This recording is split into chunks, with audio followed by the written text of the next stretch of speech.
السلام علیکم ورحمۃ اللہ وبرکاتہ۔ محترم سامعین کرام، بہت ساری احادیث ایسی ہے جن میں نبی کریم صلی اللہ علیہ وسلم نے عورتوں کو مسجد آ کر نماز ادا کرنے کی اجازت دی، اور مرد حضرات کو منع فرمایا کہ اگر عورتیں مسجد جانے کی اجازت مانگتی ہے تو ان کو اجازت دو، ان کو مت روکو۔ اس کے باوجود بھی جمہور صحابہ کرام اور علماء امت عورتوں کو مسجد جانے سے منع فرماتے ہیں۔ آخر اس کی کیا وجہ ہے؟ جیسا کہ بخاری شریف کی ایک روایت ہے جس میں نبی کریم صلی اللہ علیہ وسلم نے ارشاد فرمایا کہ اذا استأذنکم نساؤکم باللیل الی المسجد فأذنوا لہن، یعنی آپ نے ارشاد فرمایا کہ جب تمہاری عورتیں رات کے اوقات میں تم سے مسجد جانے کی اجازت مانگے تو تم ان کو اجازت دے دو۔ ایک دوسری روایت ہے ابو داؤد شریف کی، جس کے اندر آپ نے ارشاد فرمایا کہ لا تمنعوا نساءکم المساجد، یعنی تم اپنی عورتوں کو مسجد جانے سے منع مت کرو۔ پھر آپ نے اس حدیث میں یہ بھی ارشاد فرمایا بہرحال ان کے لیے ان کے گھر ہی زیادہ بہتر ہے۔ محترم سامعین کرام، خاص طور پر اس دوسری حدیث کے اندر غور کیا جائے تو آپ صلی اللہ علیہ وسلم نے عورتوں کو مسجد آنے کی اجازت تو دی، لیکن ساتھ ہی یہ ارشاد فرمایا کہ ان لوگوں کے لیے مسجد آ کر نماز پڑھنے سے زیادہ بہتر ان کے اپنے گھروں میں نماز پڑھنا ہے۔ بلکہ ایک اور روایت میں آپ حضرات کی خدمت میں پیش کروں گا جس سے بات کھل کر سامنے آ جائے گی۔ ایک مشہور صحابی ہے جن کا نام ہے حضرت ابو حمید ساعدی رضی اللہ تعالیٰ عنہ، اور ان کی اہلیہ محترمہ کا نام ہے حضرت ام حمید ساعدیہ رضی اللہ تعالیٰ عنہ۔ یہ ایک مرتبہ نبی کریم صلی اللہ علیہ وسلم کے پاس گئی اور جا کر انہوں نے عرض کیا، یا رسول اللہ صلی اللہ علیہ وسلم،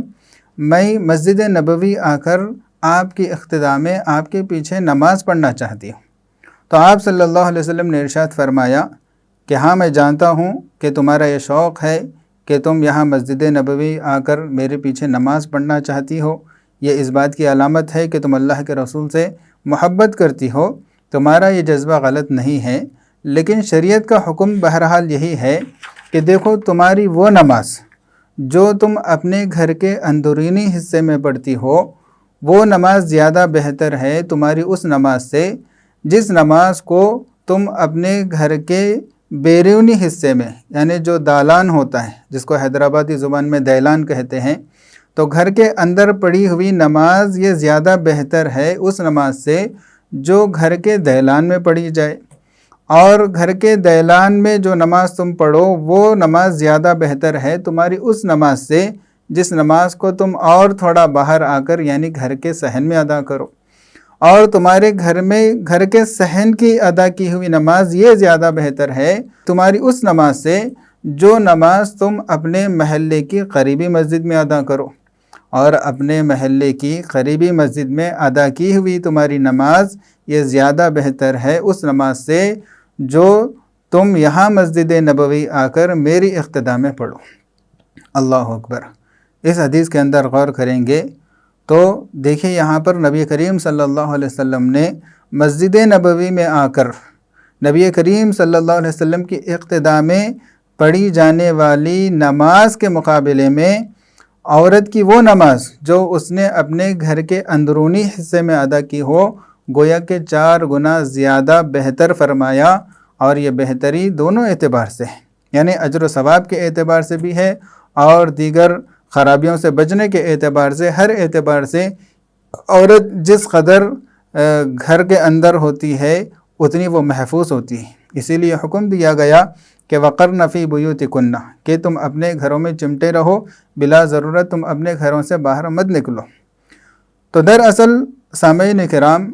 اس طرح کی وضاحتیں، یعنی آپ صلی اللہ علیہ وسلم نے عورتوں کو بار بار یہ وضاحت کرتے رہے کہ آپ لوگوں کے لیے زیادہ بہتر وہی نماز ہوگی جو نمازیں تم اپنے گھروں کے اندر ادا کرو۔ اس کے باوجود بھی بہت سارے صحابیات کا یہ جذبہ ہوتا تھا کہ ہم نبی کریم صلی اللہ علیہ وسلم کے پیچھے آپ کی اقتداء میں نماز پڑھیں۔ وہ رسول اللہ صلی اللہ علیہ وسلم سے سچی محبت کی علامت تھی، ان کا شوق اور ان کی خواہش اپنی جگہ قابل تعریف تھی۔ تو نبی کریم صلی اللہ علیہ وسلم نے بطور شفقت کے جب آپ صلی اللہ علیہ وسلم نے دیکھا کہ یہ اللہ کے رسول کی محبت کی وجہ سے مسجد نبوی آ کر نماز پڑھنا چاہتی ہے، تو آپ صلی اللہ علیہ وسلم نے بطور شفقت کے مرد حضرات سے کہا کہ جب رات کے اوقات میں، کیونکہ دن کے اوقات کے اندر تو اجالا ہوتا ہے جس کی وجہ سے پردہ پوری طرح سے نہیں ہوتا، اور رات کے اوقات میں آج کل کی طرح لائٹنگز وغیرہ تو اس زمانے میں نہیں ہوتی تھی، تو اندھیرا رہتا تھا، تو عورت پردے کے اندر مسجد کو آ کر ایک کنارے میں نماز پڑھ سکتی تھی، اور اس دور کے اندر فتنے وغیرہ بھی زیادہ نہیں تھے،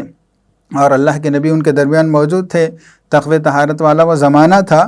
تو اس کے باوجود بھی جیسا کہ بخاری شریف کی پہلی حدیث میں آپ صلی اللہ علیہ وسلم نے فرمایا کہ رات کے اوقات میں اگر وہ اجازت مانگے تو ان کو اجازت دے دیا کرو تاکہ وہ آ کر میرے پیچھے نماز پڑھ سکے۔ اور دوسری بات یہ ہے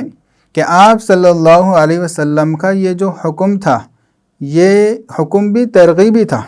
آپ علماء کرام سے معلوم کر سکتے ہیں کہ قرآن پاک میں بھی بہت سارے احکام ایسے ہیں جو اللہ تعالیٰ اس کے اندر حکم دیتے ہیں، اور احادیث مبارکہ کے اندر بھی بہت سارے احکام ایسے ہوتے ہیں جو نبی کریم صلی اللہ علیہ وسلم نے حکم دیا۔ علماء فرماتے ہیں یہ ترغیبی حکم ہے، یعنی ان پر عمل کرنا